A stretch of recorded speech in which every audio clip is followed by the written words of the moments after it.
Let us learn about vectors. Vectors क्या है ये सीखते हैं और बहुत इम्पोर्टेंट है वेक्टर्स की लर्निंग। बिकॉज जितनी फिज़िकल क्वांटिटीज़ नेचर में हैं उनमें बहुत सारे फिज़िकल क्वांटिटीज़ वेक्टर्स हैं, बहुत स्केलर्स भी हैं, बहुत वेक्टर्स भी हैं। तो वेक्टर्स की लर्निंग बहुत इम्पोर्टेंट हो जाती है। पहले एक बार ये देख लें कि स्केलर्स क्या होती हैं। Those physical quantities which possess only magnitude are called scalars. They possess only magnitude, यानी फिजिकल क्वांटिटी ऐसी है जिसके मैग्नीट्यूड के बारे में आपने बता दिया तो सब कुछ बता दिया।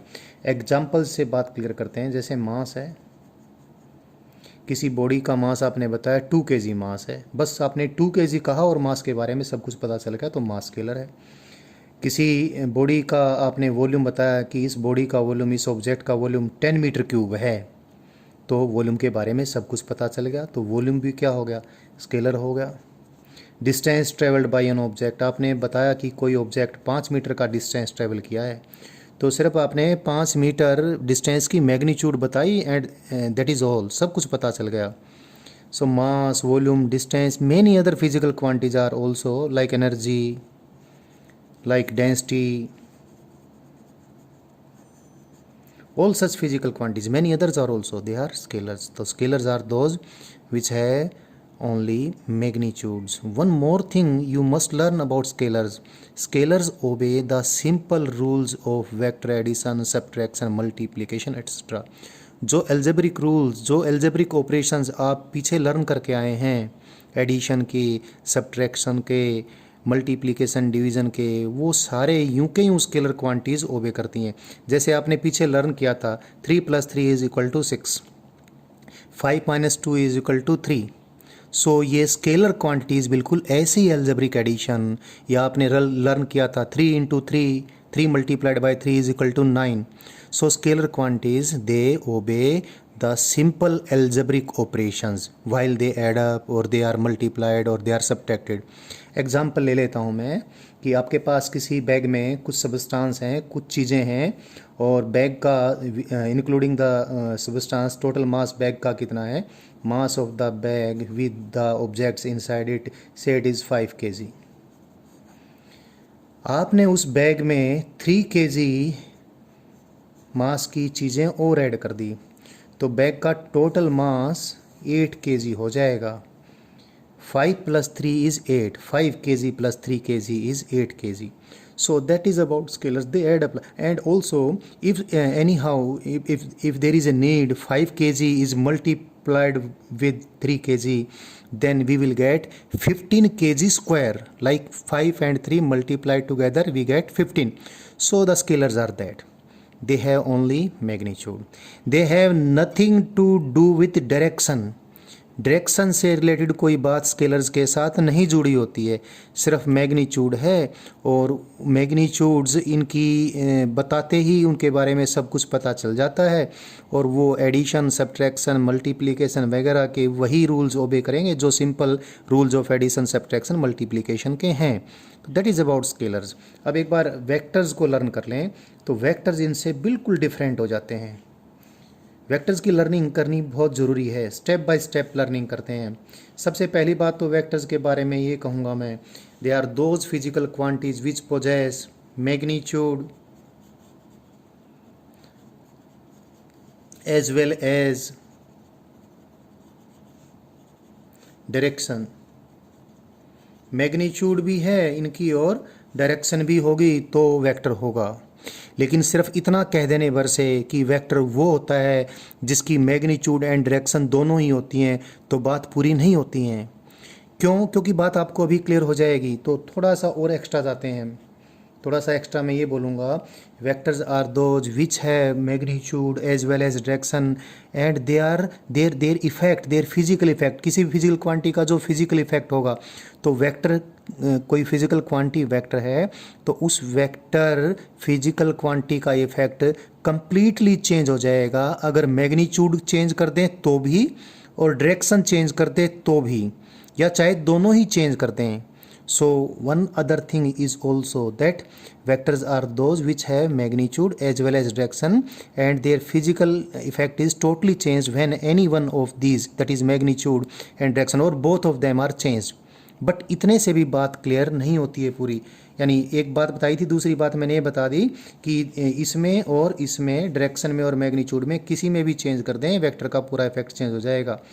बट एक चीज़ बहुत इम्पोर्टेंट है जो वेक्टर्स क्या हैं उसके बारे में बताने के लिए, वेक्टर की डेफिनेशन के लिए बहुत इम्पोर्टेंट है, वो ये कि vector are those physical quantities which obviously which possess magnitude as well as direction, and the most important, listen now, and they are those which obey the rules of vector addition. इनको vector addition के rules ओबे करने पड़ेंगे। तो ये बात आपके दिमाग में आएगी कि वेक्टर एडिशन के कौन से रूल होते हैं। तो वेक्टर एडिशन के रूल्स वो नहीं होते हैं जो सिंपल आपने अलजेब्रिक एडिशन अब तक जाना है, यानी मैं एग्जांपल लेके क्लियर करना चाहूँगा जो मैं बात कहना चाहता हूँ, लेकिन ये बात आपको धीरे धीरे क्लियर, लर्निंग जैसे बढ़ेगी आपको समझ में आएगा, वेक्टर एडिशन का रूल समझ में आएगा। बट यहीं पर एक चीज़ आपको बता दें, जैसे मैं अभी बताऊँगा वेक्टर के एग्जाम्पल में एक बहुत इंपॉर्टेंट एग्जाम्पल होगा फोर्स, और आपको बता दें अगर मान लिया 3 न्यूटन का कोई फोर्स है हमारे पास और 3 न्यूटन का कोई और भी फोर्स है, तो 3 न्यूटन का एक फोर्स प्लस 3 न्यूटन का दूसरा फोर्स जरूरी नहीं 6 न्यूटन हो। जैसे स्केलर ऐड होते हैं 3 kg plus 3 kg is 6 kg, so 3 newton plus 3 newton is equal to 6 newton. Not always that 3 newton plus 3 newton 6 newton हो भी सकता है, नहीं भी हो सकता है। आपको आश्चर्य होगा जो लर्निंग करेंगे कि 3 न्यूटन प्लस 3 न्यूटन 0 न्यूटन भी हो सकता है, 3 न्यूटन प्लस 3 न्यूटन 1 न्यूटन भी हो सकता है, 3 न्यूटन प्लस 3 न्यूटन 0 न्यूटन से लेकर 6 न्यूटन तक कुछ भी हो सकता है। तो ऐसा कैसे होता है वो आप लर्न कर लेंगे जब आपको वेक्टर एडिशन के रूल्स बताएंगे। सो ये रूल्स क्या है पता चल जाएगा, बट एक बार हम यहीं पर वेक्टर्स की डेफिनेशन ठीक से कर लें। Vectors are those physical quantities which possess magnitude as well as direction and which obey rules of vector addition. सिर्फ इतना कह देने भर से विच obey rules of vector addition, तो बात हमने ये दूसरी बात जो बीच में बताई थी कि मैग्नीट्यूड और डायरेक्शन में कुछ भी थोड़ा सा चेंज करने से ही सारा इफेक्ट चेंज हो जाए, ये कहने की जरूरत भी नहीं रहती है। I think the definition of vector is clear. वो अलग बात है कि वेक्टर एडिशन के रूल्स क्या हैं ये क्लियर नहीं है, ये लर्निंग हमारी हो जाएगी। यहाँ पर एक बहुत इंपॉर्टेंट बात मैं आपको बता दूँ जो एग्जाम्पल्स में या क्वेश्चंस वगैरह में भी आपने जाननी पड़ेगी कि कुछ फिज़िकल क्वांटिटीज़ ऐसी होती हैं जो स्केलर्स होती हैं, लेकिन उनके बारे में बताने के लिए हमने डायरेक्शन जैसी बात कई बार कह देनी पड़ती है, लेकिन वो बिल्कुल स्केलर्स की तरह ऐड या सब्ट्रैक्ट होती हैं, वो वेक्टर्स की तरह ऐड और सब्ट्रैक्ट नहीं होती हैं, तो उनको हम स्केलर्स में ही काउंट करेंगे। और एक बात और, उनकी अगर डायरेक्शन चेंज हो जाती है उन फिजिकल क्वांटिटीज़ की, तो बहुत बार डायरेक्शन चेंज होने से इफेक्ट भी चेंज नहीं होता है। कभी इफेक्ट चेंज भी हो जाता है बट सारा इफेक्ट डायरेक्शन चेंज होने से चेंज होगा ऐसा नहीं होता है। सबसे बढ़िया एग्जाम्पल है इलेक्ट्रिक करंट। इलेक्ट्रिक करंट हम बताएं किसी कंडक्टर के अंदर इलेक्ट्रिक करंट 5 एम्पियर है, तो हम ये भी कहते हैं कि 5 एम्पियर का करंट कंडक्टर में इस डायरेक्शन में है या 5 एम्पियर का करंट कंडक्टर में इस डायरेक्शन में है। सो करंट की मैग्नीट्यूड भी बोलते हैं, या 5 एम्पियर का करंट कंडक्टर में ऐसे एंटी क्लॉकवाइज टर्न कर रहा है या 5 एम्पियर का करंट किसी कंडक्टर में क्लॉकवाइज टर्न कर रहा है। सो हम इलेक्ट्रिक करंट के साथ मैग्नीट्यूड भी बोलते हैं, डायरेक्शन भी बोलते हैं, लेकिन इलेक्ट्रिक करंट वेक्टर नहीं है।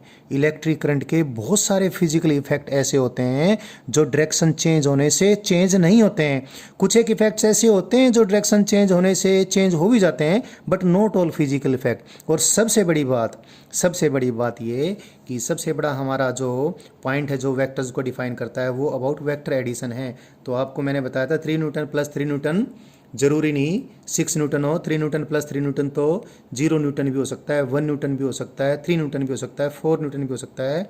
और क्यों? क्योंकि वेक्टर्स हैं न्यूटन, यानी फोर्स वेक्टर है, उनको वेक्टर एडिशन का रूल ओबे करना पड़ेगा। और अभी मैंने इलेक्ट्रिक करंट का एग्जाम्पल लिया, आपको क्लियर कर दूँ। 3 एम्पियर का करंट है किसी कंडक्टर में, और एक कंडक्टर और भी है जिसमें से 6 एम्पियर का करंट है। दोनों कंडक्टर आपस में यहाँ पर ज्वाइन किए और उसके बाद एक सिंगल कंडक्टर आगे बना दिया हमने। तो इस सिंगल कंडक्टर में जो करंट जाएगा ना, 3 एम्पियर प्लस 6 एम्पियर दोनों ऐड होकर 9 एम्पियर जाएगा। हालांकि इस 3 एम्पियर की ये डायरेक्शन है, इस 6 एम्पियर की ये डायरेक्शन और 9 एम्पियर की ये डायरेक्शन है। But instead of despite of they are having directions, when they are added up, they are adding like scalars, 3 + 6 = 9। लेकिन ध्यान रहे, अगर यही करंट के बजाय फोर्सेस होते, ये इधर होता 3 न्यूटन का कोई फोर्स और इधर होता 6 न्यूटन का कोई फोर्स, तो दोनों ऐड होकर ये, जैसे ये एग्जांपल मैंने दिया है, 3 न्यूटन की डायरेक्शन ये है, 6 न्यूटन की डायरेक्शन ये है, तो ये 9 न्यूटन का तो बिल्कुल नहीं होगा इधर। ये कितना होगा ये हम डिटरमाइन करेंगे। कैसे डिटरमाइन करेंगे? वेक्टर एडिशंस के रूल के अकॉर्डिंग। इलेक्ट्रिक करंट का एग्जाम्पल मैंने जानबूझ कर दिया है, जिससे मैं ये भी क्लियर कर दूं कि कुछ एक बार ऐसा होगा कि फिजिकल क्वांटिटीज़ के बारे में बताने के लिए डायरेक्शन हमने इस्तेमाल करनी पड़ेगी। जैसे इलेक्ट्रिक करंट का ये बहुत बढ़िया एग्जाम्पल है।